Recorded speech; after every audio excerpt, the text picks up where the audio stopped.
Mimi nikiondoka kama mjumbe, yule mtu ambaye atachukua nafasi yangu lazima akuwe mtu wa amani, akuwe mtu wa kufanya kampeni kwa amani, sio kwa kufanya kampeni na mipini akipiga wananchi. Kila mwananchi yako na ruhusa ya kumuunga mkono mtu ambaye yeye anataka. Kila mwananchi yako na ruhusa ya kuingia chama ile ambaye anataka. Kila mwananchi yako na ruhusa ya kufanya kampeni atafute kiti ambao yeye anataka. Kweli si kweli? Mimi wakati nimekuwa nikifanya kampeni hapa kuanzia 2017 mwezi nimepiga mtu. Si kuna wale ambao wamekuwa wakipinga mimi? Sababu yule ambaye anatembea kwa kujihami na mipini, na nimeambiwa kuna vijana ambaye amerecruit wala anatembea na wao wale wa kupiga watu mipini. Mimi naambia wale vijana siku ya leo, kabla leo ishe, watafute kanisa ama msikiti ambaye iko karibu, waingie na waokoke, waingie waanze kuhubiri Injili, waache maneno ya tamaa ya duniani hii.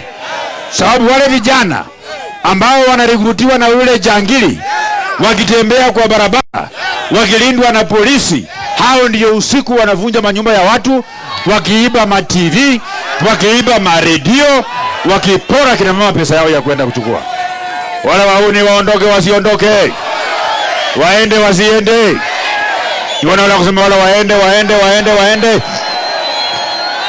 Kama hawataenda, wananchi wengi wameniuliza, wamekuja kwangu wakaniambia hawana imani na polisi wa hapa Kimilili. Mimi nimeambia wananchi wanipatie siku 3 nitasuluhisha hii matatizo ya insecurity. Na iwapo nitashindwa, nyinyi wananchi wenyewe vile mtaamua, mkichukua sheria kwa mikono yenu, mseme wahuni wahame, wahumi waende waishi pale pengine, I will protect you. You can have an individual who maroons around with criminal gangs, terrorizing my people, beating up everybody who doesn't agree with him, maiming people, terrorizing women. That will never be allowed in the Kimilili constituency as long as I'm a member of parliament in this constituency. I will never allow that character. Na nyinyi mnisaidie wale wahuni. Nimeambiwa wanahangaisha mpaka kina mama. Ati na roho yao inapenda kina mama wale ambao ni wajawazito. Sijui ni mashetani gani, sijui ni upepo gani hiyo, sijui ni mashetani gani hiyo. I don't even understand the type of a character is this individual.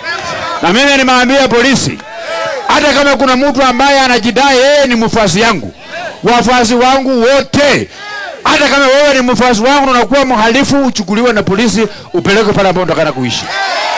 Ama namna gani? Itinare revindu kusimbonde kenje Bungoma. Lakini bale byaka ile bandu base. Afadhali bale byaka ile. Bale bandu batambile. Afadhali mugenjo omusaboti, sibasaboti bali Bungoma. Afadhali wendo omutachoni bali Bungoma. Afadhali wenje batura bali Bungoma. Lakini mwijile matungu mumiasi. Kanaleka na kweli? Bali na jinsi ibo kanaleka na kweli? Hapana. Hiyo hapana kabisa. Hiyo hatuwezi kubali. Ama namna gani? Aende asiende. Yona usema ule mkoro aende kabisa. Kuanzia siku ya leo, polisi wakiendelea kutafuta wale wakora, ile siku mtu yote anapigwa kwa barabara, isemekane mwenye kupiga ule mtu ni mlama, mimi nitaongoza wananchi kutafuta huyo mlama, mahali atakuwa basi atajua mbona paka inapenda kukaa mahali mama anapenda kuketi. Hiyo maneno haiwezi kubali kabisa. Mimi naona watu wameanza kufanya mchezo, na hiyo mchezo mpaka ikome.